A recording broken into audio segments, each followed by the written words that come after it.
Audrey, il y a Yann qui vient de m'envoyer une vidéo. Viens voir. Il y a un Mamboula qui me demande des trucs. Salut à tous, c'est Yann, je suis en Espagne et je présente pas le JT aujourd'hui. Allez, la bise. Ah, le petit Yann. Il va sûrement aller voir une proxénète pour se faire toucher la zézette. Ah, le sexe. Anne-Claire, je sens d'ici que tu mouilles de la schneck.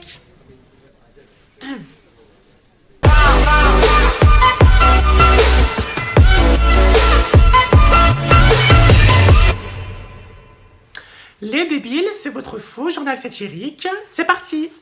C'est beau, Anne-Claire, tes ovaires sont sèches. Hashtag, je te fous la honte, grognasse. Je vais te tuer. Cinéma pour commencer. Cette nouvelle va certainement plaire à ma chère Anne-Claire, car la saga littéraire adaptée pour le ciné est de retour avec un nouvel opus. Je parle bien évidemment du film 50 nuances plus sombres, qui est devenu le rendez-vous des petites pucelles. Ah, on me dit qu'une adaptation française serait déjà en cours de tournage. Je vous propose donc de voir la première affiche inédite. Il semblerait que ce film soit déjà sorti depuis belle lurette sur les écrans français. D'hiver, et puis comme vous le savez sûrement, ce mois-ci a lieu la fête des amoureux, notre cher Saint-Valentin. Une pensée donc à toutes celles et ceux qui se sont fait péter la rondelle après 2 roses et un petit resto. N'est-ce pas, Audrey? Je plaisante, hein. Et vie étudiante maintenant, eux doivent à fond profiter de la baise à leur âge, hein, mais c'est pas le sujet, car à Grenoble, aka la capitale des Alpes, pardon, un gros incendie a eu lieu dans un bâtiment sur le campus étudiant, ayant amené plusieurs personnes à être hospitalisées pour une intoxication. Et nous avons la vraie raison de cet incendie. Un groupe d'étudiants ont fumé du shit, hein, en masse, dans une salle. Et vu qu'ils étaient défoncés, ils en ont profité pour tout niquer. Moi je dis, ils ne savent vraiment pas apprécier les bonnes valeurs et les bonnes vertus du cannabis. Putain, sérieux.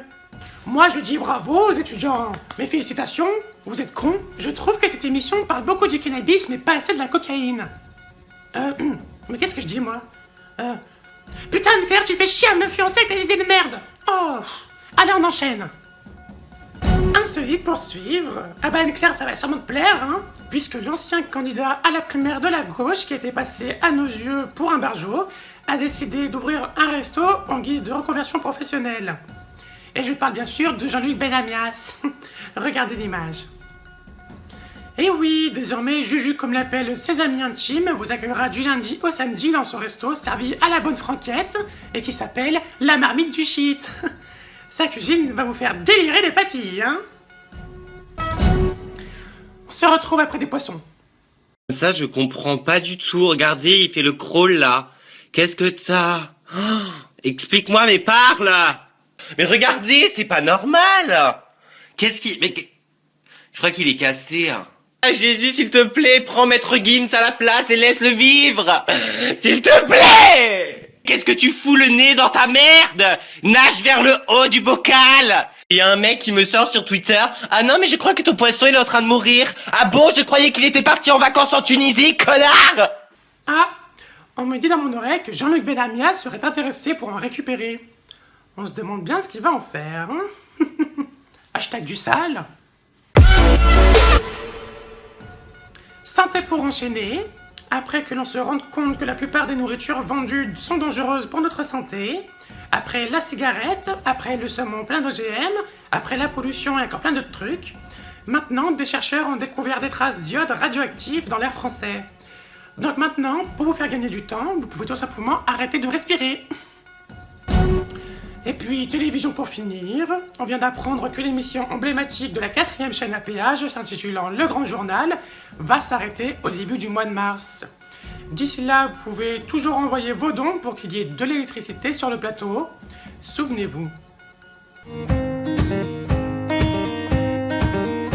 Salut, c'est Victor ou Vivi pour ce qui me reste d'amis. Comme vous le savez, le Grand Journal souffre, il a mal, il est pas en bon état. Il a besoin de vous. Ainsi, je vous invite à envoyer vos dons de téléspectateurs, d'abonnés, de n'importe quoi, on prend tout, à l'adresse suivante.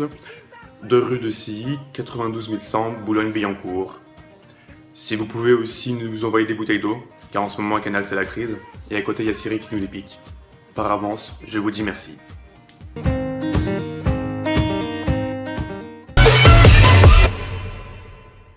Cette émission est maintenant finie. On se quitte avec Jean-Pierre et son duplex de merde.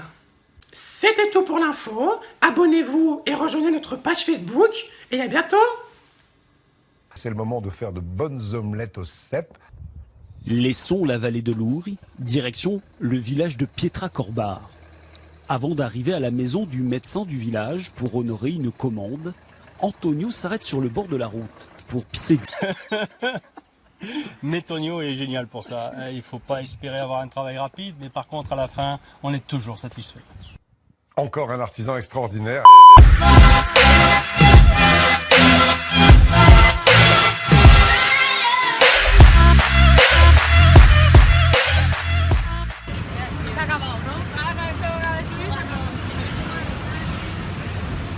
Je comprends rien.